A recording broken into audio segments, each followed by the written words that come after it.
exciting time for studying Phillis Wheatley Peters and appreciating her life.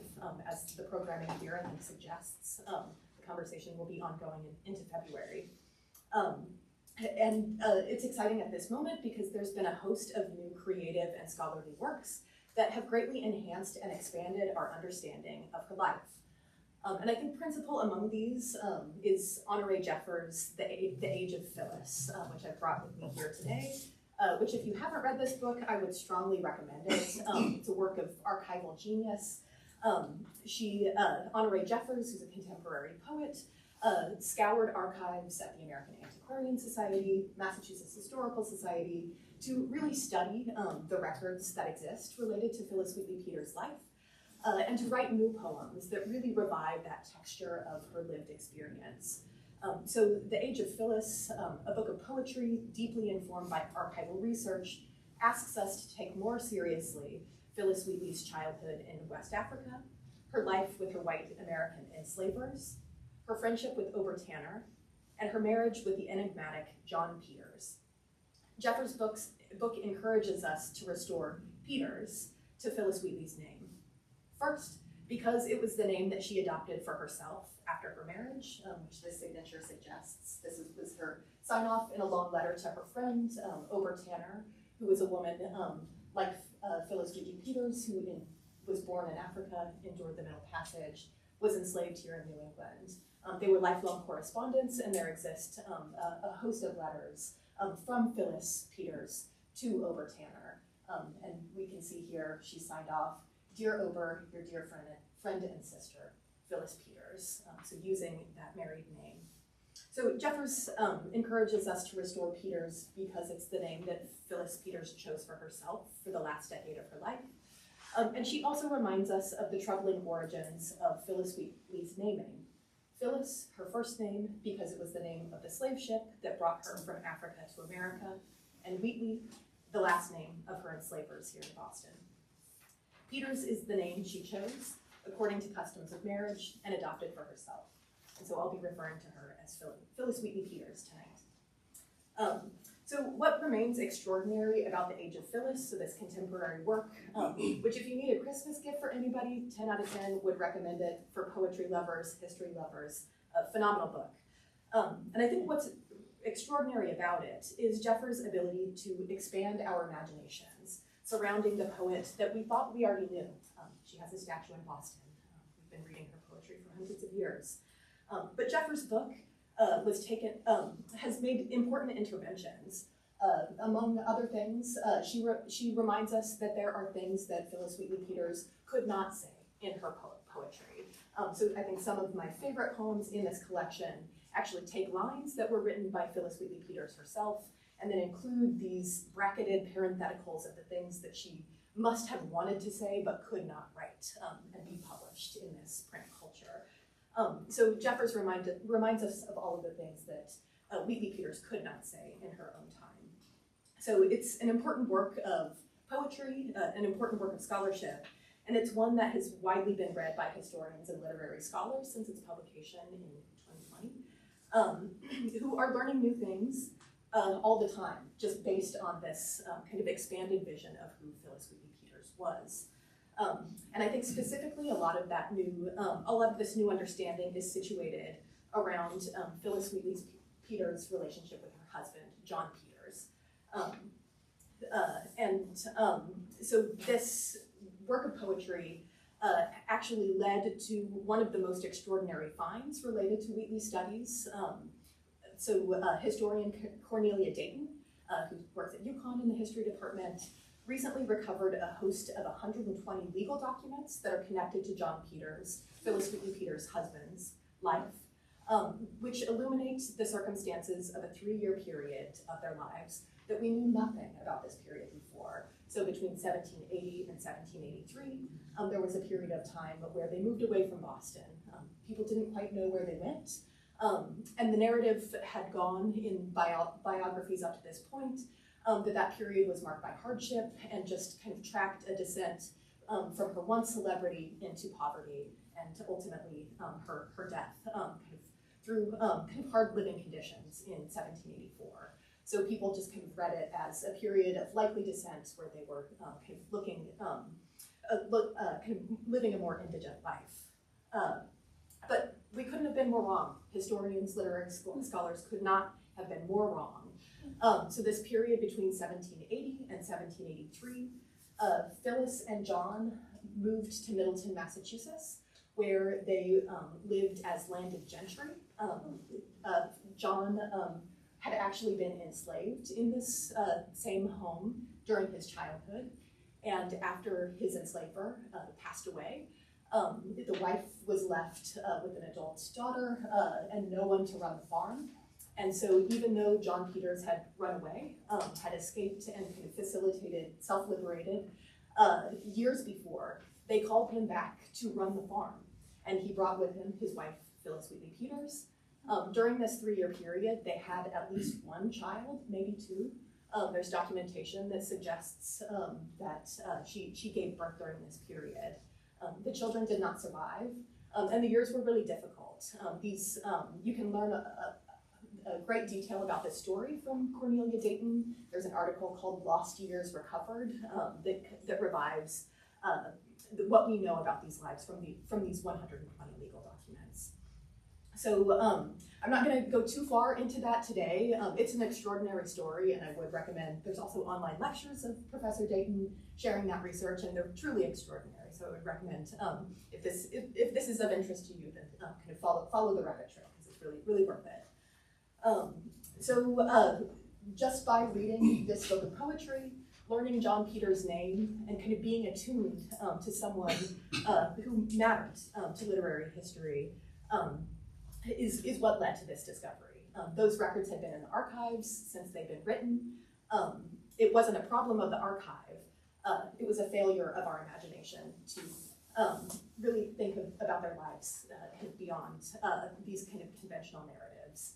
So today I want to talk about imagination and to take my cue from the poet herself by turning to Phillis Wheatley Peters' poem on imagination, which I believe there's a handout in all of your seats that gives you the full text of this poem that was originally published in her book in 1773. It's my favorite Wheatley Peters poem. It really does talk about the power of imagination to transform and to help someone can overcome difficult circumstances. The fourth stanza really is kind of the height of the poem in some ways. So it's here where we can get to the true power of imagination. So I want to kind of talk about this moment and then read backwards and think about what it is that makes imagination so powerful in this poem. What's the formula for Wheatley Peters? And then I'm going to use that understanding of what imagination can do to think through the archive of her life a little bit further through the rest of the talk. But I want to turn to this stanza of the poem. Read the whole thing on your own, but just for now, we can focus on those first four stanzas. And I'll look at that fourth one just to read it to get the poetry in the air. From Phillis Wheatley Peters, imagination. Who can sing thy force, or who describe the swiftness of thy course? Soaring through air to find the bright abode, the imperial palace of the thundering god, we on the pinions can surpass the wind and leave the rolling universe behind.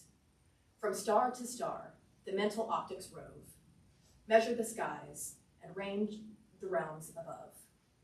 There is one view we grasp the mighty whole, or with new worlds amaze the unbounded soul. So at this moment in the poem, we see Wheatley Peters really extolling the virtue of imagination and thinking about the vision that it can provide, using language about flight to think about the perspective that we can get if we allow ourselves to be kind of taken up by our imaginations. So I want to read back from that stanza to the previous one, because we don't kind of start with that, with the heights of imagination. It takes a little bit of work for the poet to get there. And I think what I'm interested in this previous stanza is the role of a loved object. So thinking about the kinds of things that matter to us, the things that we love, how they can help shape our imaginations as well. So the paragraph that precedes this kind of transcendent power of imagination situates us with fancy, which in the 18th century was kind of understood as kind of a lesser kind of impulse that imagination would be. It was something that was kind of flighty, something that would move quickly, kind of fleeting, but not with the substance of imagination. So we're kind of with that lesser fancy here. Now here, now there, the roving fancy flies, till some loved object strikes her wandering eyes, whose silken fetters all the senses bind, and soft captivity involves the mind. So in reading this poem, I was especially interested in that role of the loved object and the way that it's the speaker seeing that loved object, striking her wandering eyes, is what, and the interplay between that encounter with the thing, the loved object, and the mind that works together to bring us to the heights of imagination in that following stanza.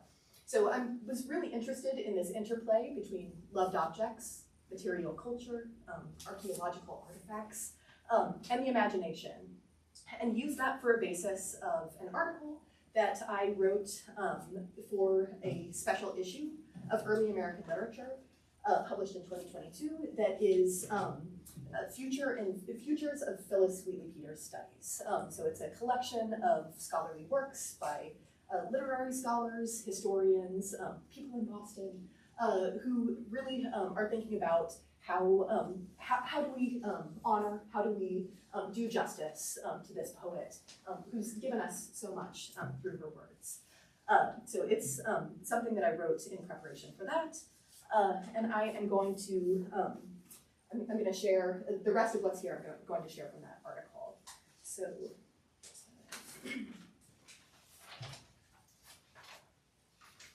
So my article on imagination and material culture offers 4 speculative readings of objects present in textual records related to the lives of Phillis Wheatley Peters and her husband John, and looks at the archive anew, with attention to loved objects they might describe or represent.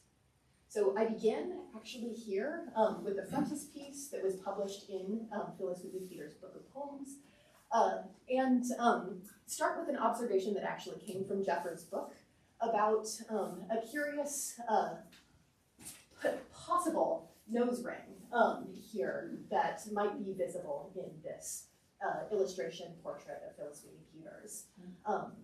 So Jeffers believes that this is a nose ring. You can kind of see here, there's a change in the printing pattern, kind of subtle, hard to notice, something that may or may not be there. Impossible to really verify, but there does seem to be something possibly there. So I start with this observation and think about what if she was wearing a nose ring, rather than kind of try to make argue the case that she was. Would it be possible in this universe for Phillis Wheatley Peters to be wearing a nose ring?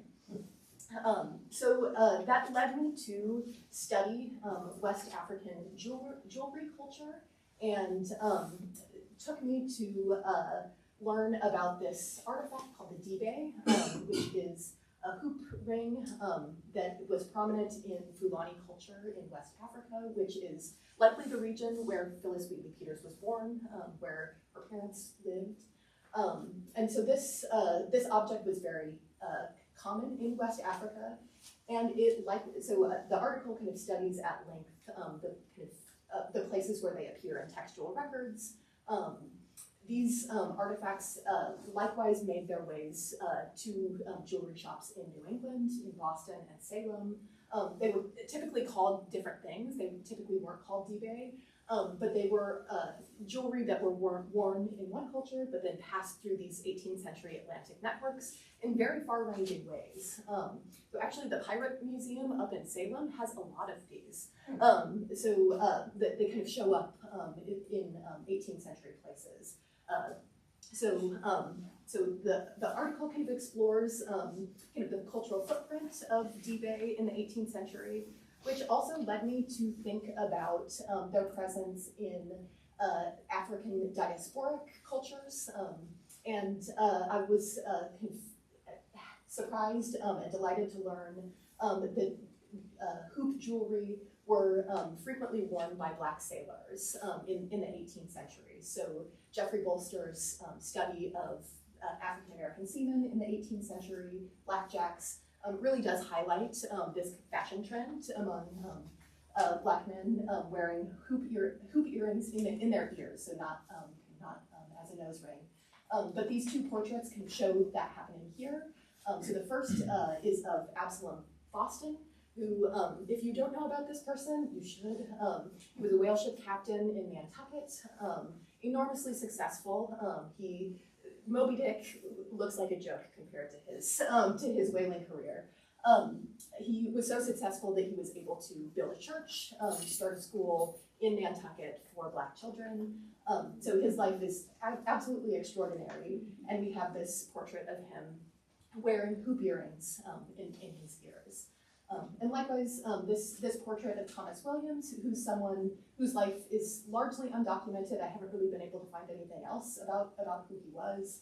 But you can see in this portrait here, he's likewise wearing two hoop earrings.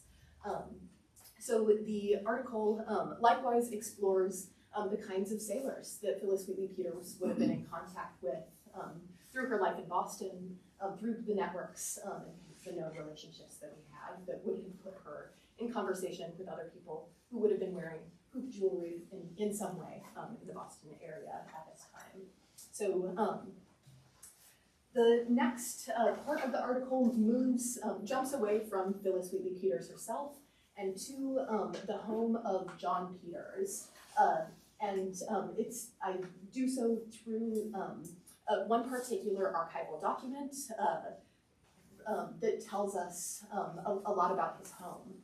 So this, I have snippets here from a 4-page document that is a probate inventory of all of the things that were in John Peters' house when he died. He didn't leave a will behind, so because of that, which I think also, kind of side note, means that he probably wasn't expecting to pass when he did, which I think is kind of important for us to know as we continue studying his life. But it also meant kind of pragmatically, logistically, after his death, his accounts had to be settled by someone. So the probate courts got involved, and this record was created as a record of the day. The 4 men went through John Peters' house and took an itemized inventory of all of the things that were there. So my article really kind of looks, so this is a record that scholars of Wheatley Peters have looked at before, but the thing that I've actually cut out of the pictures that I think have determined some of our readings of this file are the economic value of all of these things. So biographers of John Peters have looked at this document, but they were so taken by the math problem that really showed that his debts outweighed his assets. So I think the numerical value of this document has a little overdetermined the way that we read it, because I think that there are important things about the sequence of these artifacts that really help us know what his house looked like. So I've cut out several pages here, but it's really clear from the sequence of the things that are listed that they start in the stable. They list a horse, a suki, all of the harnesses, horse things that you need. It moves to the kitchen, which is this is kind of where it starts in the kitchen. A table and 2 iron spoons, moving through this list. So I think it's just a phenomenal record. How many Black homes do we have insights into in the 18th century? And here we have an itemized inventory of the kinds of things that he kept. So the article really, so it reprints the whole record. It's hard to find. It's in the probate records, I think it's important for us to kind of have some of this information more available. So the article reprints the record in its entirety, but I focus and I wouldn't even say argument, I would say my musings really on the list around 2 sets of objects. So the first are the 8 old coats that show up here. And the second are the 2 large and 2 small silver spoons that are So I'm looking at those two because 8 coats is a lot of coats for somebody to have in the 18th century. So I really kind of think about all of the reasons why John Peters at this point in his life might have kept 8 coats. So first, at this point in his life, he was acting as a doctor. So this was a period before medical training. So if you had a certain set of skills, you could kind of practice medicine. So, but he was practicing medicine in Boston, in Charleston. So he may have been keeping these coats as a way to help his patients, to bring, as a good doctor, to help people keep warm. It's very cold in Boston in the winter. So I think that's one possibility. One of the things I also point out in the article is just how prominently coats feature in runway ads, even printed in Boston, in actually the same, printed from across the street from John Peters' house, that always describe the coats that fugitives from enslavement are wearing. So it's possible that he was keeping coats to help people have a variety of options to perhaps evade capture, and clothing was such a determiner of someone's safety on the streets in public. So really kind of thinking about those 8 old coats, curious in number, and also not economically valuable in any way. The fact that they're old, I think also matters. And then I also look at these silver spoons here, because they're not in the kitchen. We have the list of things in the kitchen, the iron spoons, we have plates and kind of cutlery that are listed elsewhere. But these silver spoons are in what I believe to be a box of things that were kept away for other reasons. That also includes a case of razors, 2 shoe buckles, a Stilliard's small watch, 2 looking glasses, so kind of special objects that were kept away inside of a box. So I think about why someone might keep those things, why John Peters in particular. And I might actually read that section of the article where I think about those silver spoons.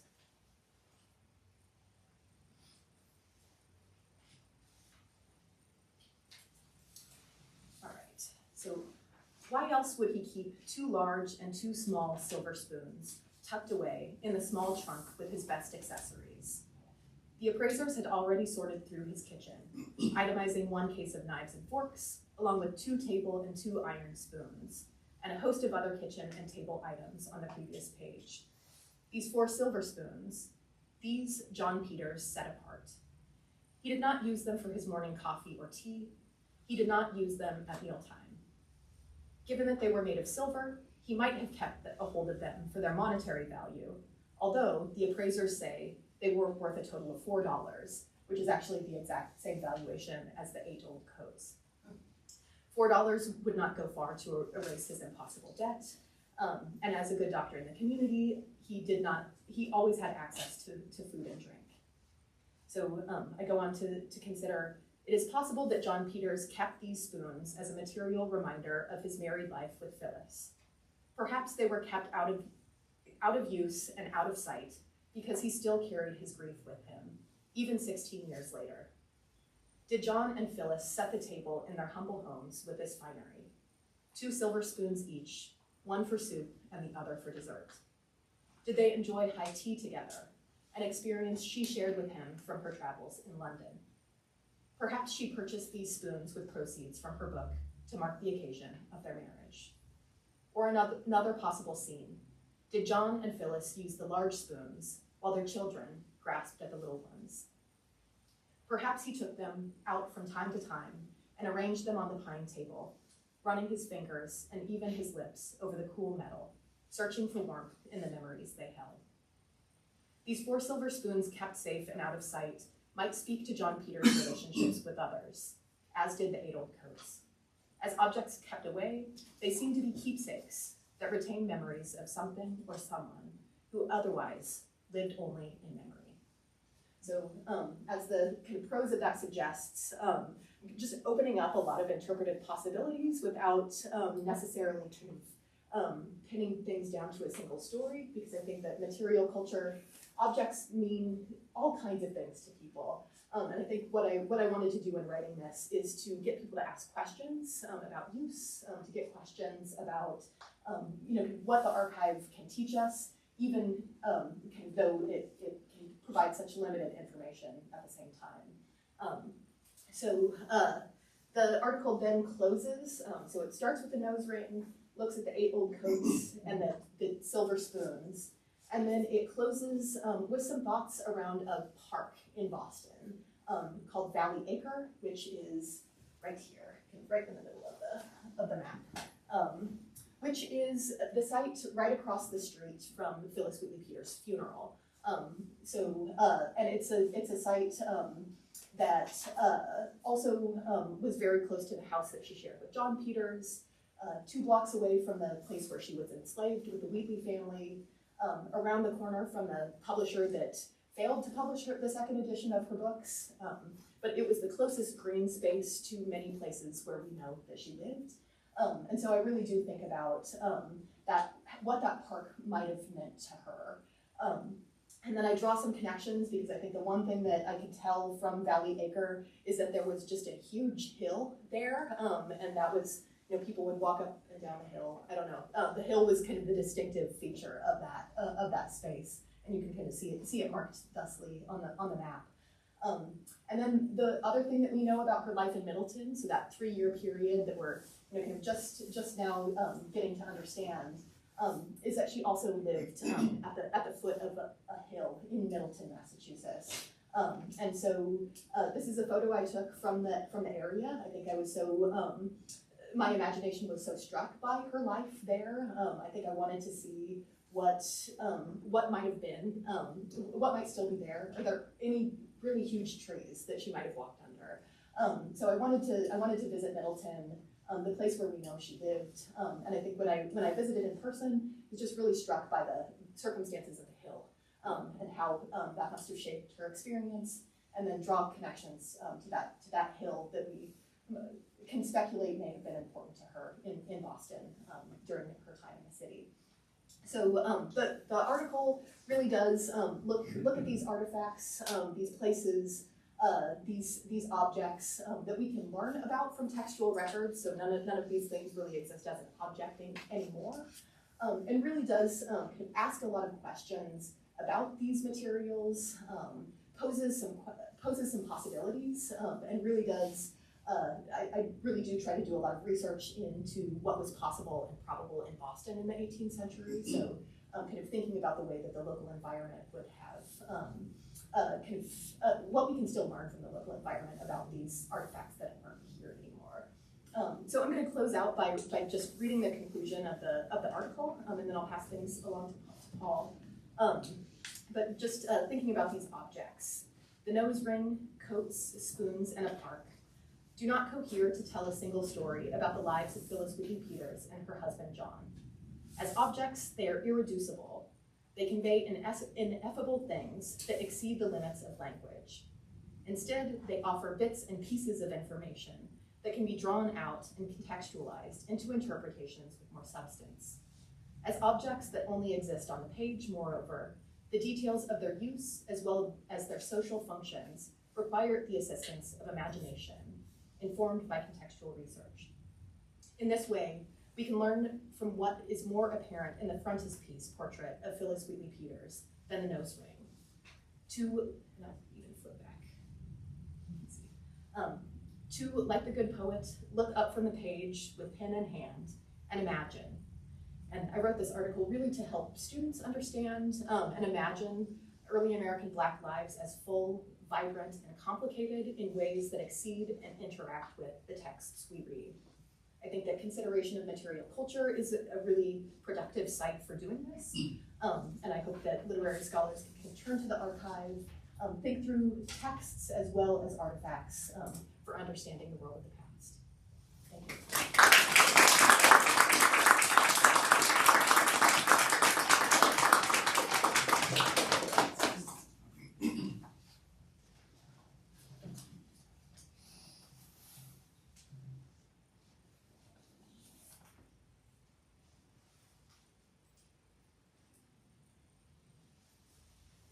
Okay, Well, I'm also grateful to Emily Levine and to Beth and for Christy for joining tonight. There's one similarity and one difference between the two talks. There will, if you pay attention, be a reference to a nose ring. And the difference is that while Phillis Wheatley's works have been in print ever since she started that, virtually every poem I'm going to talk about has only been in print once, and then again in this collection that I edited. Okay, so I'm going to start out kind of moving very slowly through a series of slides, and then I'll pick up. In 1789, there were a few ways to get to Boston.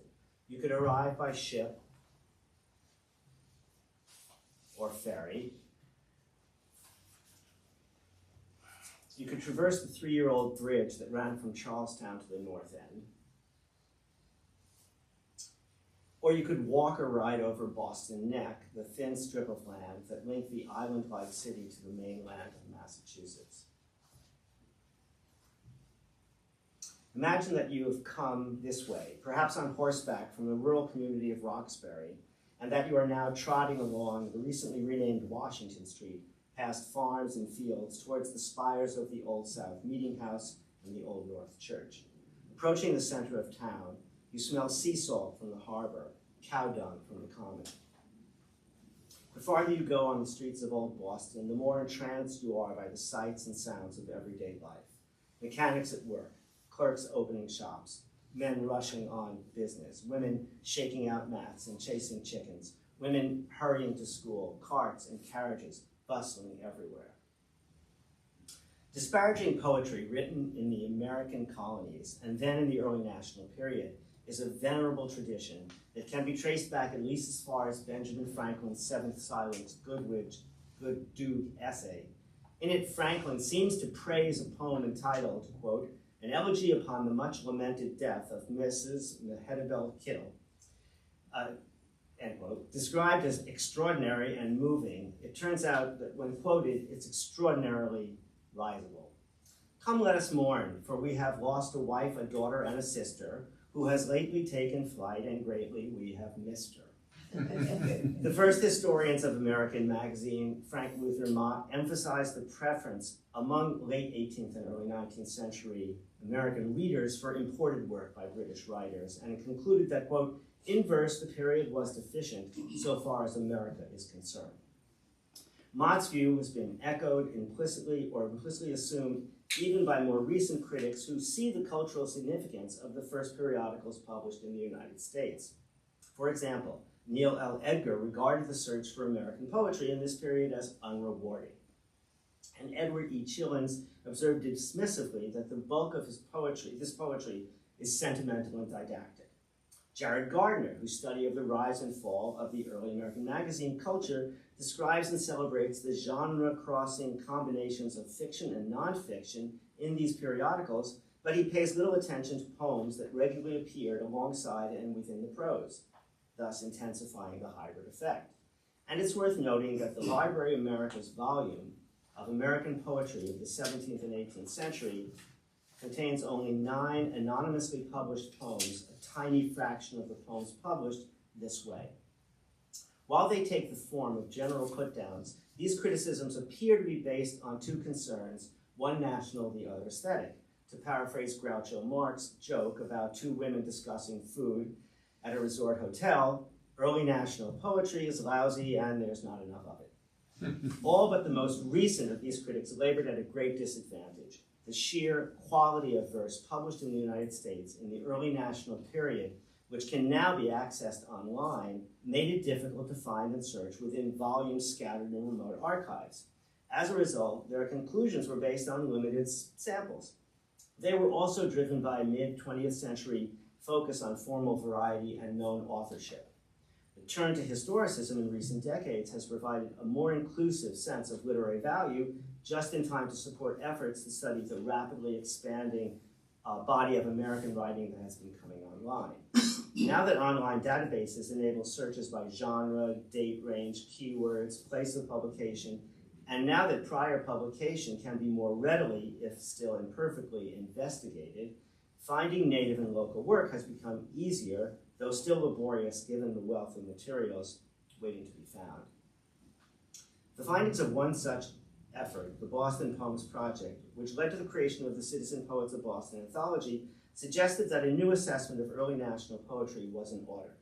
Over a 3.5-year period, 17 Boston College English majors worked with me in small groups to review the roughly 4,500 poems that, according to the American Periodical Series database, appeared in about 60 Boston magazines published during the first decades that followed the ratification of the Constitution. Although our searches confirmed that most of the poems included in these magazines were reprinted from British sources, and although some of the native poems we read struck us as pretentious, imitative, or flat, as the experts had predicted, we also recovered many poems that in a range of moods and voices captured the felt life of the city in vivid, dramatic, and moving detail. The Boston Poems Project recovered work set in such specific locations as Beacon Hill, Boston Neck, Boston Common, State Street, Court Street, the Charles River, Liberty Tree, as well as taverns, inns, shops, and schools.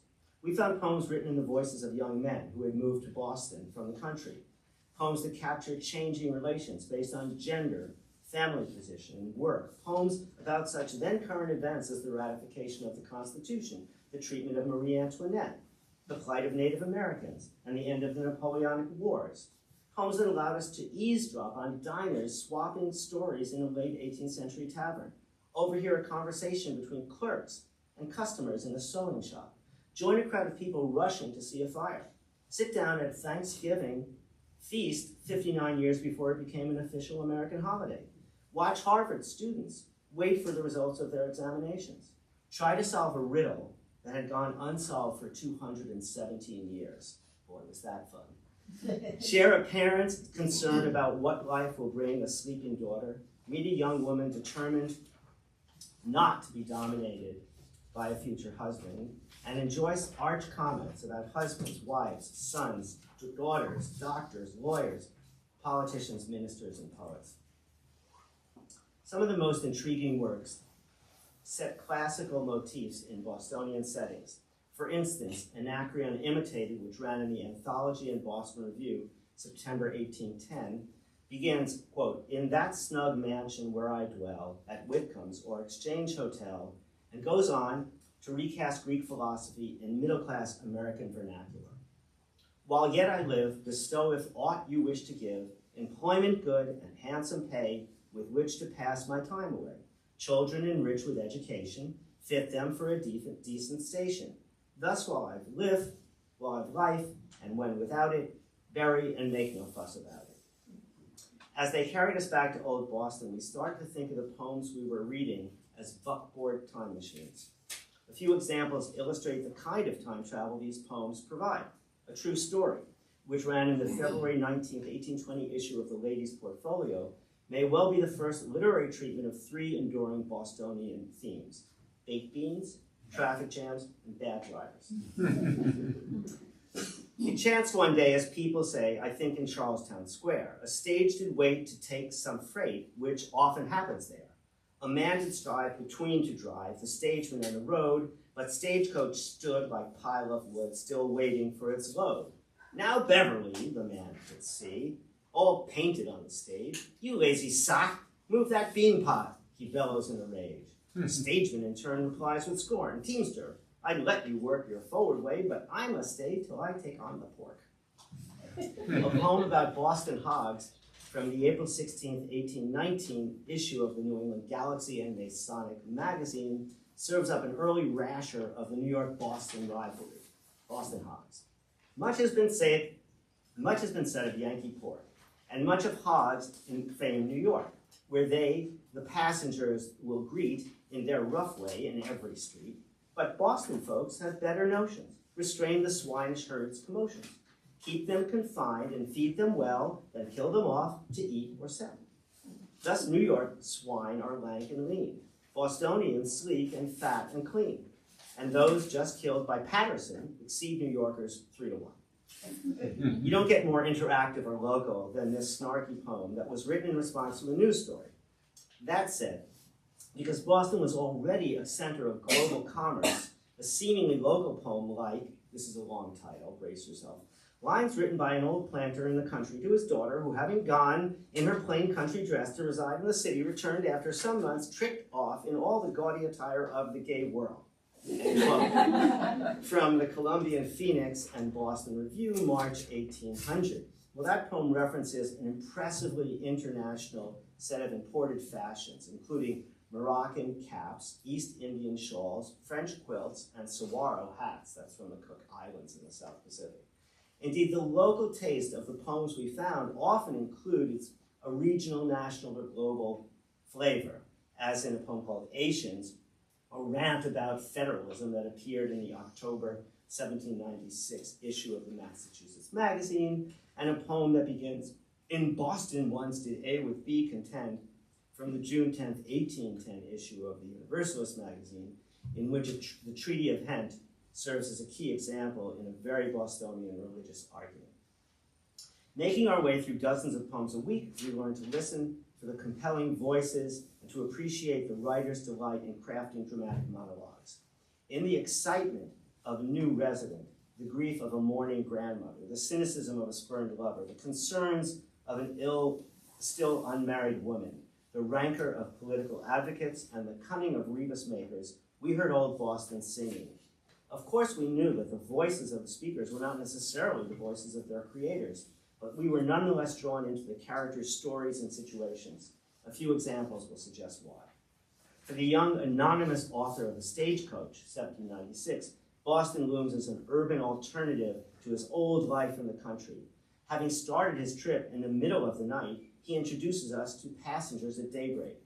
Soon morn with her smiling face came on, held forth her blazing torch the sun, which lighted me to lay before ye of passengers an inventory, namely dame in weight a ton, another with an infant son, a royal nymph in homespun neat, with these filled up the hindmost seat.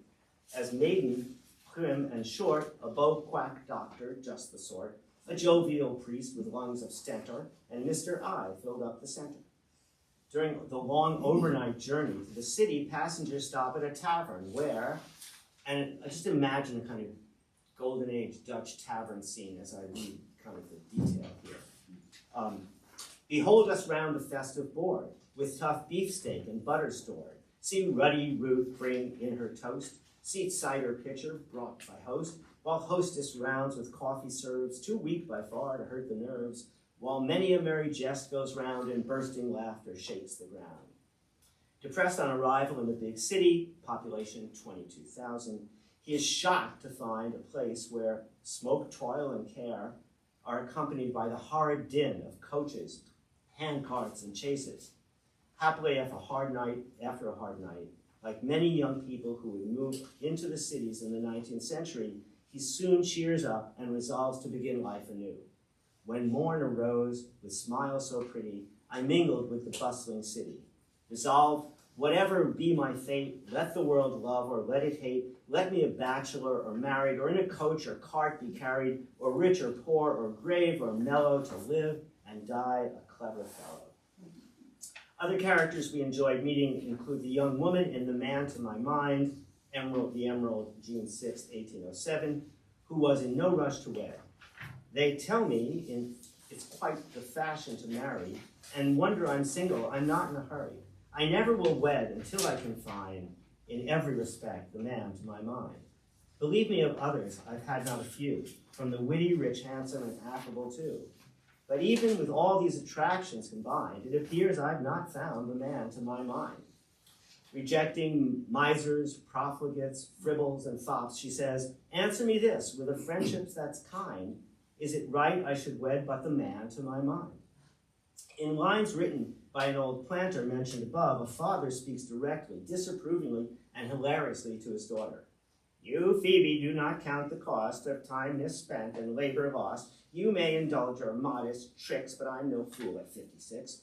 These ribbons, edgings, and galloons will make me sing some dismal tunes, will force me when the bill is read to bite my nails and scratch my head.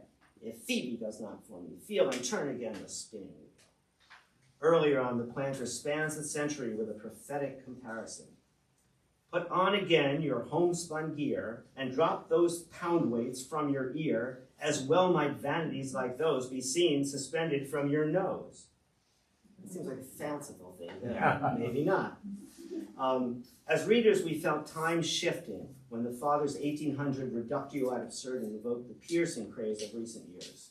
By providing encounters with a range of characters that could well have lived, worked, and walked in our city, the poems we found added historic resonance to familiar landscapes. In the process of recovering works that restored lost pieces of the city's heritage, as the number of poems we chose for inclusion in the anthology grew, we became more aware of an underlying interactive, intimate literary ecosystem within which individual works were written and shared. We saw intimacy in poems that expressed urgent concerns, dwelt and with then recent occurrences, or were addressed to a specific person or group.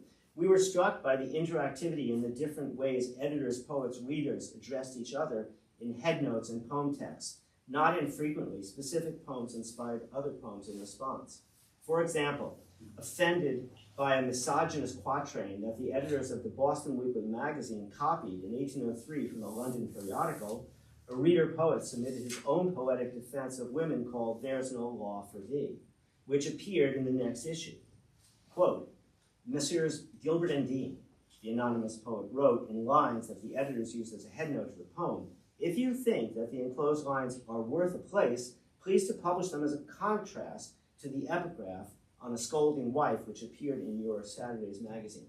That poem, by the way, "There's No Law for Thee," is one of the most brilliant and incredibly early sort of feminist readings of the legal system and how it oppressed wives. But I'm going to end with another poem which does that even in some ways more directly.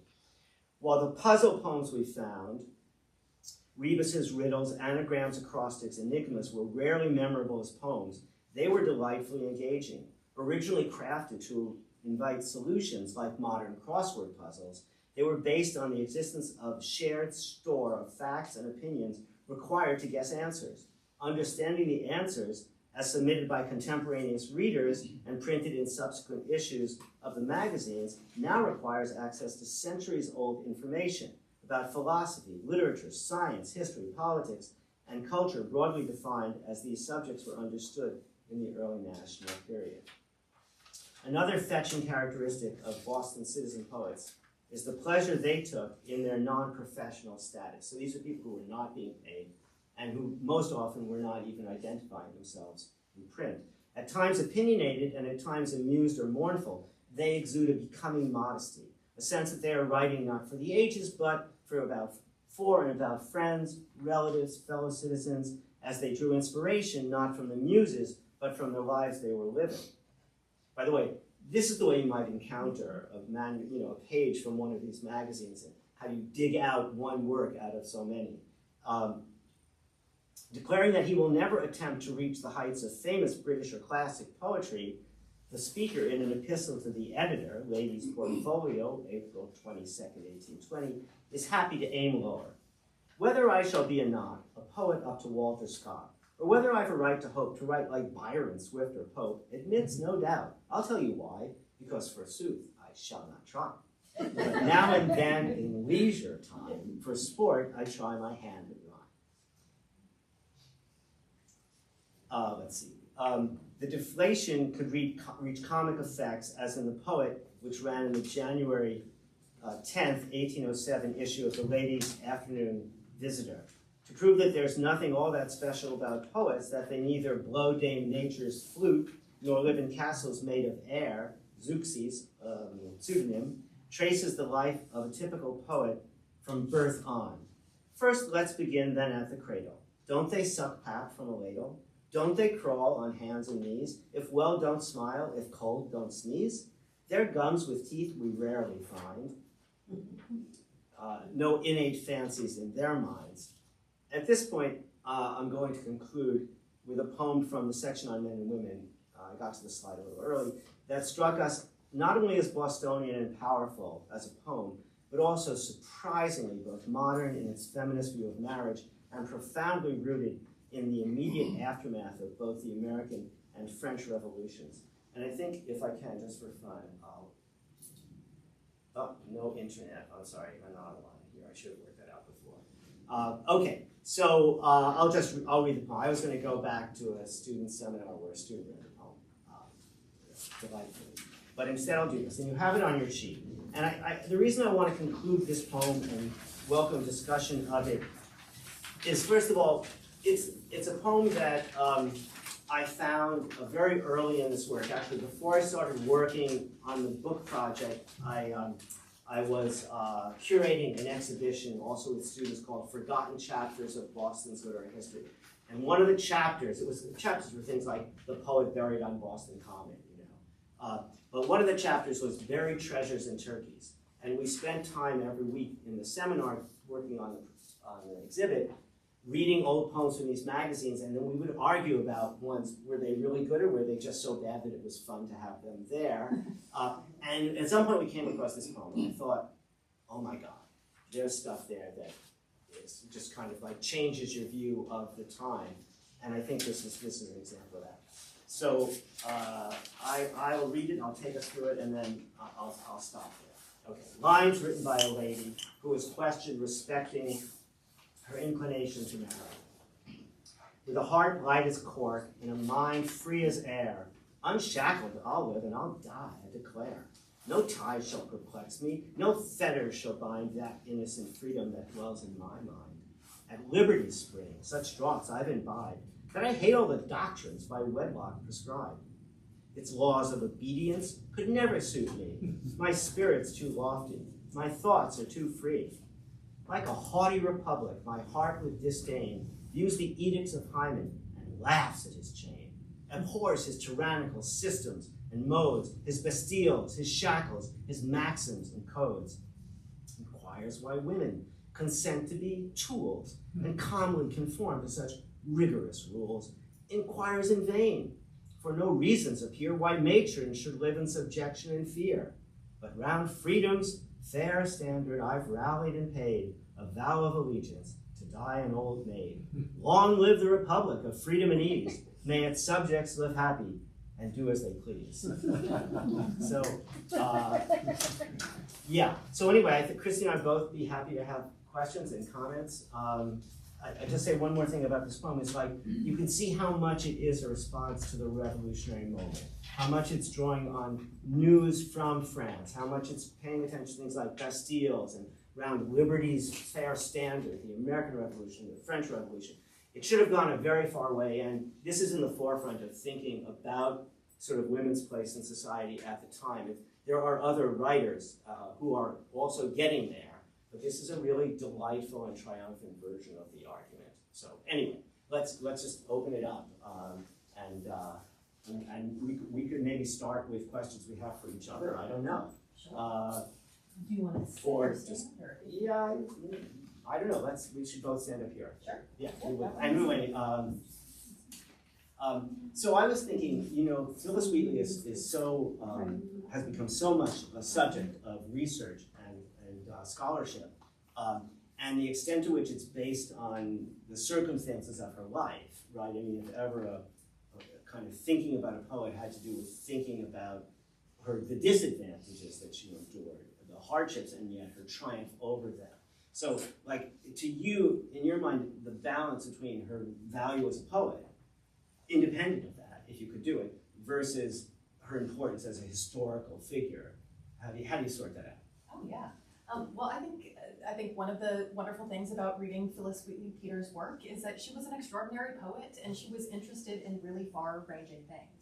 So I think we have a wealth of material to pull from. You know, I highlighted On Imagination, but she also writes about the ocean. Another poem that I really enjoy by her is about water.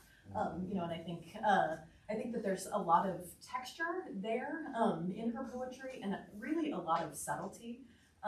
So I think the content is pretty far-ranging, but she's also someone where certain poems, you know, kind of are the ones that are anthologized. So yes. I do think that the poem on Being Brought from Africa to America is one that is frequently kind of read as a poem that she wrote, and it was absolutely important, but there's kind of double meanings in that poem that I think require like close attention to detail, and I do think that oftentimes reading Wheatley Peters' poetry, it's important to pay attention to double meanings, words that mean multiple things, because I think that that's where we really see her embedding critiques of the white supremacist culture she was writing within. So I think looking for double meaning within the poetry is a place where we can really see what poetry offered her. She could have written any genre that she wanted, but what about poetry made it a space of possibility for her? And I do think knowing that words have multiple meanings, was something that she really knew how to kind of take advantage of. And I think she's also important to read as a first, a literary figure, but I do sometimes think that her kind of place in history sometimes comes at the expense of reading her poetry. But I think both matter deeply, and so lucky us that, and people are finding new poems all the time attributed to Phillis Wheatley Peters, not just published in her book, but in newspapers. She also was published in newspapers, and so I think we're kind of getting our hands around kind of the full scope of her work even currently. Which is really fun. I mean, since we're here, we should say that in that exchange between George Washington and Phillis Wheatley, George Washington is at his absolute best, as opposed to Thomas Jefferson, who also has things to say about Phillis Wheatley, and he's at his absolute worst. So it's like Phillis Wheatley was a sort of like a mirror, and you looked into it, and especially around the issue of enslavement. But so anyway, I think the next talk is going to be fascinating for that reason. Totally. And I think it's extraordinary that she was truly famous. She was writing and receiving letters from George Washington, which is totally extraordinary.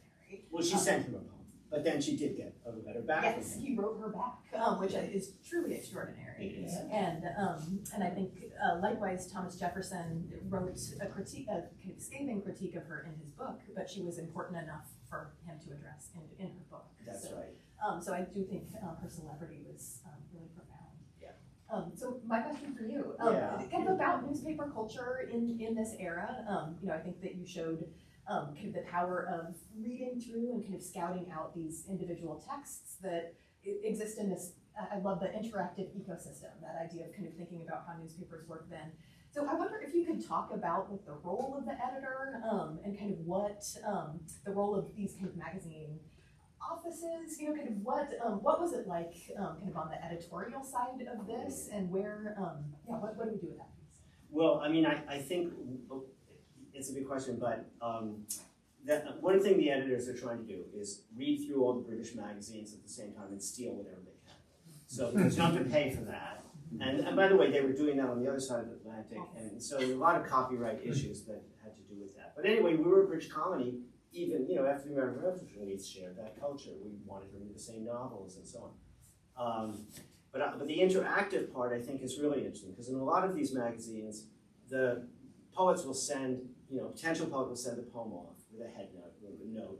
And then the editor often would not necessarily write back to the person. They'd publish a little column of responses to the things we've gotten. And they could say very snarky things, to the author of To My Cat, may he scratch you, but not in our pages. I mean, I'm making that up, but it was that level of interactiveness. No, and actually, in the book, we really get at this quality of kind of, there were debates that went on between one issue and another. People are answering, as I said, there are like rebuses in one issue, and a rebus is a poetic version of a crossword puzzle. Basically, you have to come up with, it's actually a poem, which is a series of statements or questions, and you have to write a poem in which you answer the statements or questions. So it's more complicated than a crossword puzzle, and maybe more fun.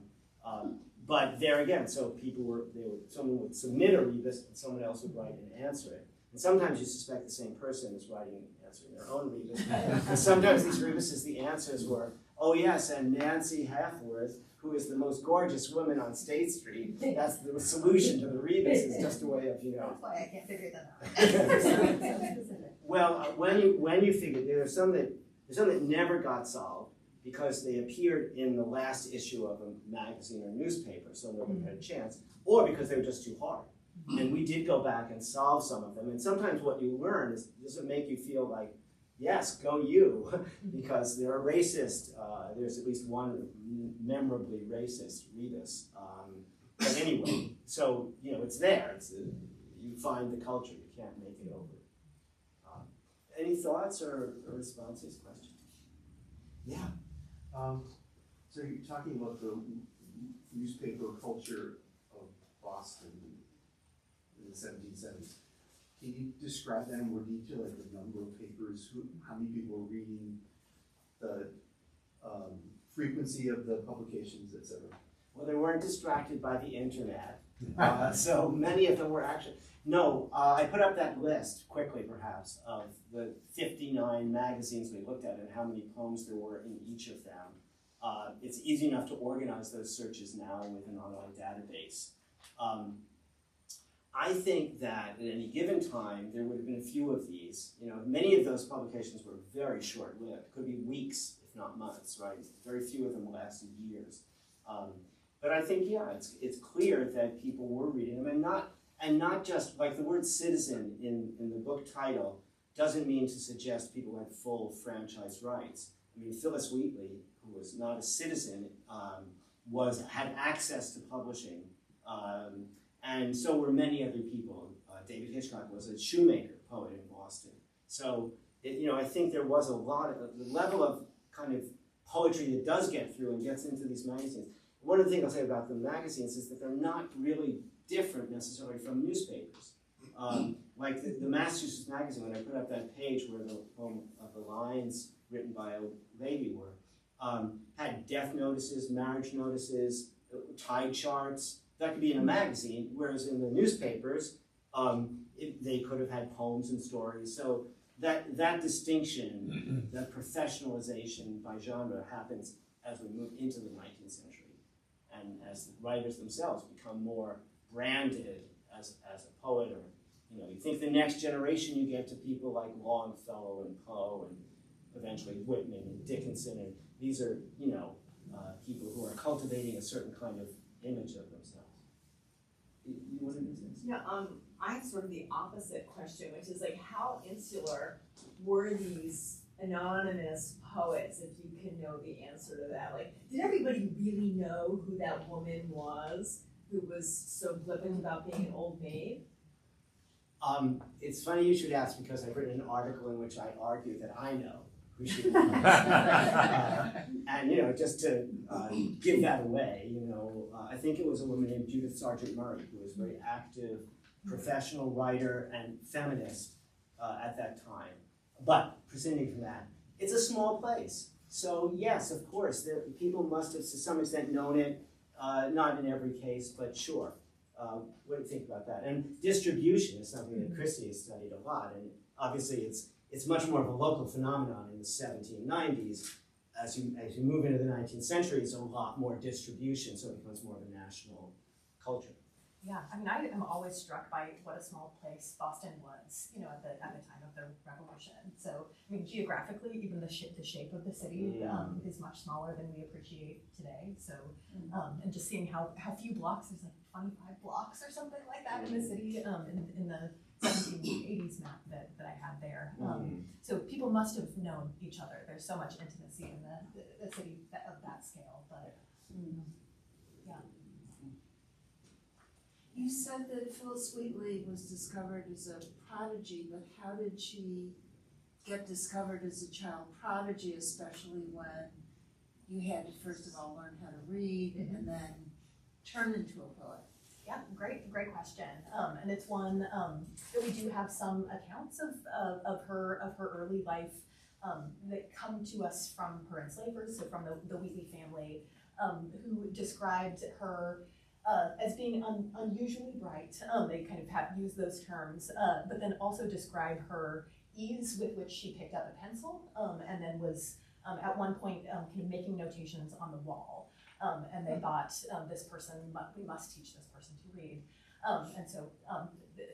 And she's a quick study, and then turns to writing poetry at a very young ages, learned to read in English really quickly, and begins getting published in the lead up to her book publication. How would you go the path from her being a prodigy to actually getting published? Like, did the family submit them, or? So it's also an interesting story, and one thing to add about the story about her learning to read. I think the Wheatleys didn't ever expect that she could have learned to read in Africa before coming to America. But there are scholars and historians who have looked at the educational systems in West Africa during Phillis Wheatley Peters' childhood, and it is very likely that she had some literacy. There was an kind of Islamic revolution that kind of shaped a kind of educational system, but it is very possible that she knew how to read and write in another language, and that is why when she picked up a pen, she was so at ease with it. So I do think so we're getting accounts of her unusual intelligence, but they're also always filtered through the kind of racism of the people who are writing about her, who didn't ever appreciate that she could have had any education before that. So I do think it requires historians kind of questioning some of the sources, as well as kind of turning to others. And then the question about her book publication, it's a kind of a longer story, but she wrote poems published in newspapers. She also kind of got her local celebrity in Boston by writing poems. She would observe death notices in newspapers of young children, and she would write poems to honor the children and gave them to the parents. So many of her early poems are memorials to children who passed. And so she kind of built her local celebrity in that regard. And Paul, do you remember the finer details of her book publication? Because it was published in London. And I believe she also, it was part of her ability to negotiate her liberation. The finer details of it are kind of escaping me at this very moment, but it's published in London, and then by the time she comes back, she's no longer enslaved. So those two things happen at the same time. Well, actually, when she stepped ashore in England, Right. she was no longer enslaved there because The Somerset, yeah. Yeah, but anyway, I think there was as she developed right into adolescence, her family must have gotten more and more proud of her, and like I said, you would show off a prodigy of a child. So she kind of developed, and they supported her. That her brother went with her to England, as I recall. Someone from the family went with her. Yeah. Son, yes. So I think that her enslavement was less laborious and degrading in a physical way than if you think of a plantation slave.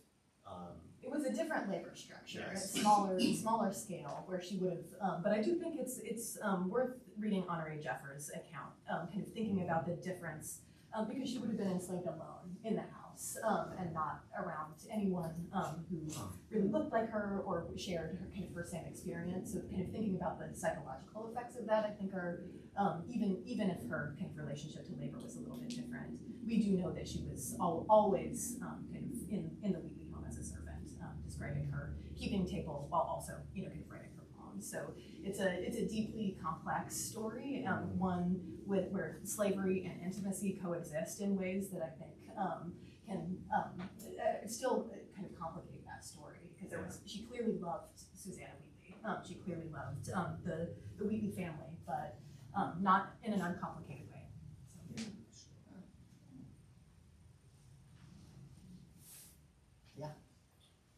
I'm still trying to work through how to actually ask this, so pardon me. And Take a shot. But I'm kind of interested in the sort of self-deprecation aspect of these anonymous sort of doggerel style poems, because and maybe this says more about me than it says about the writers, but it's hard for me to believe that so many people were comfortable with anonymity, and yet they labored over these works and took the time to submit them and up with them and read all of the poetry of others. And I'm curious if you were able to find any or trace any of these writers or achieve some form of attribution with later works, or was it really just, sure, I'll toss off a poem and see what happens? And There were, Let it go. there were a few people who had seen themselves as professional writers, writing a great deal, and even as professional poets, like Judith Sargent Murray, who wrote for the theater. She wrote novels, she wrote essays, she was quite a prolific writer. She was a weekly columnist for years and years in the Massachusetts Magazine. But there are others as well, who, Robert Treat Payne is another name that might be worth finding out what he was up to. He was a reviewer and a poet. But for the most part, I think you're right that it was a kind of public, there was no money involved, not really, and so you didn't have a financial incentive to build your brand and to, so I think, yeah, just the spirit of a lot of this is very much like, I knock this off, publish it if you think it's good. I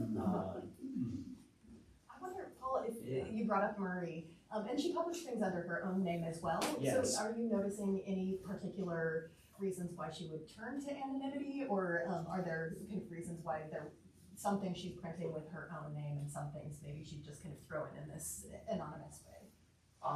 Well, eventually she comes. I mean, I think she's someone who people definitely knew who she was, even when she was publishing under pseudonyms. I think people could recognize her handwriting. Editors could recognize her I'm sure. handwriting. Well, I mean, she lives on the Tontine Crescent, which is Franklin Street in downtown Boston. If you're over there, you'll notice that it's shaved like a curve. Right? It's not. So she lives there. She's diagonally across from the Federal Street Theater. She writes plays for the theater. The office of the Massachusetts Magazine is on Washington Street, just at the end of where Franklin Street comes out. So you can imagine her going for a walk one day and dropping off her column there and talking to, Edgar Allan Poe's grandmother who's performing at the theater. And so anyway, it's, yes. And she aspired to make money from her writing, and she aspired to be known as a writer. She was very ambitious, but there were really limits on what could be possible. It was, being a writer in the 1790s, and Longfellow was one of the first American poets who actually made money. And you can see the house. He didn't buy it himself, but he furnished it very nicely. But anyway, so figuring out how to make money in this competitive environment was really challenging. And so why not have a little fun, right? Why not just knock off a poem and say it's a sort of delightful thing. Yeah. thank you. Oh, what else? Nothing? Okay, well, thanks. Thank you.